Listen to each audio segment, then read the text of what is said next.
warahmatullahi wabarakatuh. Salam sejahtera untuk kita semua.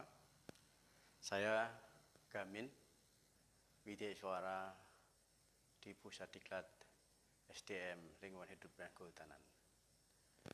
Kali ini saya akan menyampaikan skenario pembelajaran mata pelatihan membangun tim efektif untuk pelatihan kepemimpinan pengawas. Mata pelatihan ini terdiri dari 18 jam pelajaran. Mula-mula saya awali dengan perkenalan. Nama saya Gamin, singkat saja. Dan di sini akan saya sampaikan bahwa saya Widya Iswara ahli madya yang dinyatakan kompeten oleh Lembaga Administrasi Negara pada 2018. Dan saya telah mengikuti workshop untuk pelatihan kepemimpinan pengawas pada 2020. Dengan demikian saya dinyatakan bisa untuk mengisi mata pelatihan ini. Di awal saya sampaikan dasar hukum tentang pelatihan. Selain Undang-Undang 5 tahun 2014 tentang aparatur sipil negara, kemudian Peraturan Pemerintah 11 2017 tentang manajemen PNS, selanjutnya Lembaga Administrasi Negara mengatur tentang pelatihan kepemimpinan pengawas ini dengan Peraturan LAN nomor 15 tahun 2019. Kemudian tentang struktur kurikulum sendiri diatur dengan Peraturan LAN nomor 1006 tahun 2019, di mana terdiri dari 5 agenda untuk pelatihan kepemimpinan pengawas ini. Yang pertama, agenda kepemimpinan Pancasila dan bela negara. Kedua, agenda kepemimpinan pelayanan. Ketiga, agenda pengendalian pekerjaan. Nomor 4, agenda aktualisasi kepemimpinan. Dan terakhir, agenda orientasi program. Membangun tim efektif termasuk di agenda 2, yaitu kepemimpinan pelayanan. Di antaranya terdiri dari diagnosa organisasi yang pertama, kemudian berpikir kreatif dan dalam pelayanan, kemudian membangun tim efektif ini sendiri, dan kepemimpinan dalam pelaksanaan pekerjaan.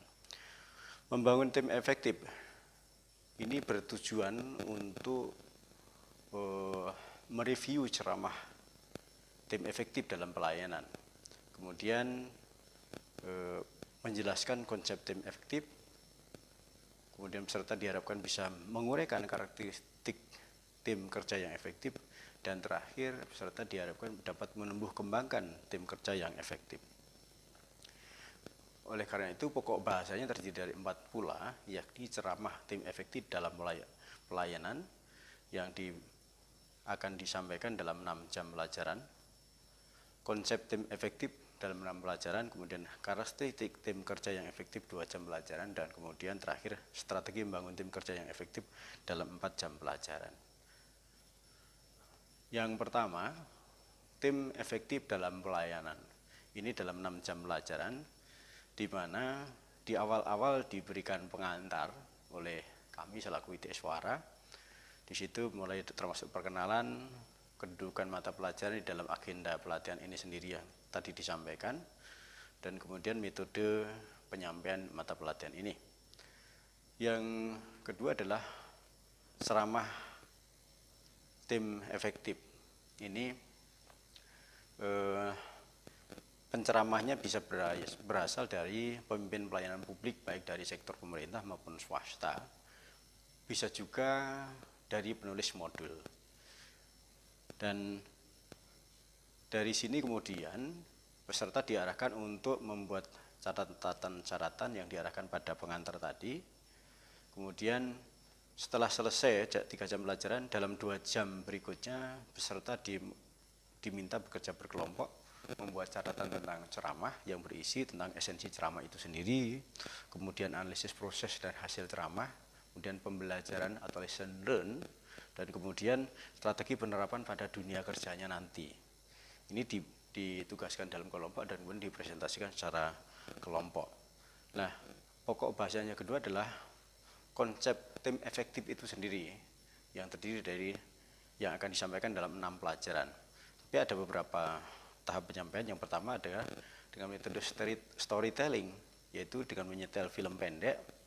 Kemudian di sana dengan film yang berjudul motivasi kerja teamwork, tugas peserta adalah memberikan catatan tentang pembelajaran terkait tim efektif dari film tersebut. Ini cuplikan gambarnya dari film tersebut.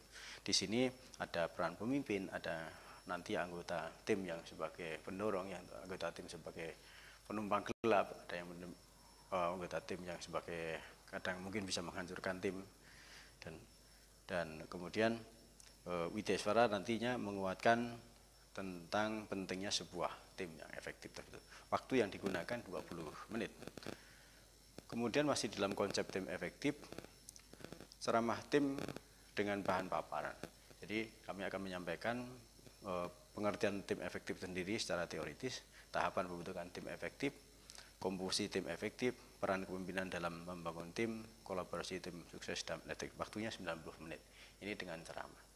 Selanjutnya peserta diberikan kasus dan belajar mandiri dalam kelompok, kasus 1, kasus 2, dan kasus 3, yaitu cara membentuk tim efektif, kunci membentuk tim efektif, dan kemudian membentuk tim yang solid. Tugas peserta adalah mencermati cara, kunci, dan cara membentuk tim. Kemudian dipresentasikan kelompok. Total waktunya 90 menit. Pokok bahasan ketiga adalah karakteristik tim kerja yang efektif. Ini kami sampaikan dalam 2 jam pelajaran yang terdiri dari ceramah interaktif tentang karakter-karakter tim efektif itu sendiri. Di antaranya ada 8 karakter. Yang pertama, tujuan tim itu jelas dan dapat membangkitkan atau menggugah dari anggotanya. Kemudian struktur timnya yang berorientasi pada hasil, anggota tim yang kompeten itu disampaikan juga, komitmen dan kebersamaan tim, iklim kerja yang kondusif, itu karakteristik yang lain, standar ukuran keberhasilan tim, dukungan dan penghargaan pihak luar, dan kemudian kepemimpinan yang berprinsip. Ini akan disampaikan di dalam karakteristik tim yang kerja yang efektif dalam 2 jam pelajaran.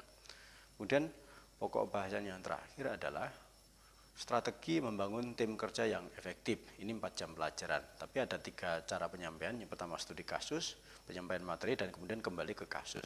Kasus yang diberikan adalah kasus bahan 2. Di sana ada tentang perusahaan Unilever, tentang listrik 35 MW dan lomba dayung. Ini dibaca dulu 45 menit, dengan kemudian peserta menyimak pemimpin pada organisasi tersebut bagaimana membuat timnya efektif. Namun berikutnya di tahap kedua, kami sampaikan materi selama 45 menit tentang strategi-strategi tentang menyusun tujuan tim, struktur tim, kemudian mewujudkan tim yang kompeten, meningkatkan komitmen tim, kemudian membangun kerjasama yang kondusif, meningkatkan standar keberhasilan, dan meningkatkan dukungan dari pihak luar. Dan setelah diberikan teoretik, kembali lagi kepada kasus yang tadi dibaca, dan kemudian peserta kembali menemukan strategi-strategi dalam bacaan kasus tadi tentang strategi menyusun tadi yang tim efektif dari 1 sampai 7 tadi. Demikian dengan kasus yang kedua ini diharapkan peserta sudah bisa mendalami bagaimana membangun dan membentuk tim yang efektif di tempat kerjanya. Dalam 20 menit terakhir kami akan menyampaikan kesimpulan dari materi, dari pokok bahasan 1, rangkuman kedua tim efektif, 3 karakteristik, dan keempat membangunnya, dan kemudian kami evaluasi. Evaluasi yang paling pokok adalah bahwa apa itu manfaat tim efektif dalam pencapaian tujuan kerja. Kemudian apa saja karakteristik tim yang efektif. Yang keempat, bagaimana menumbuh kembangkan tim efektif di dunia kerjanya. Selanjutnya kami sampaikan terima kasih kepada peserta dan salam penutup. Demikian kurang lebih yang akan kami sampaikan dalam waktu 18 jam pelajaran 2 hari, dan diawali dengan ceramah pakar dan kemudian ditutup dengan evaluasi. Terima kasih. Assalamualaikum warahmatullahi wabarakatuh.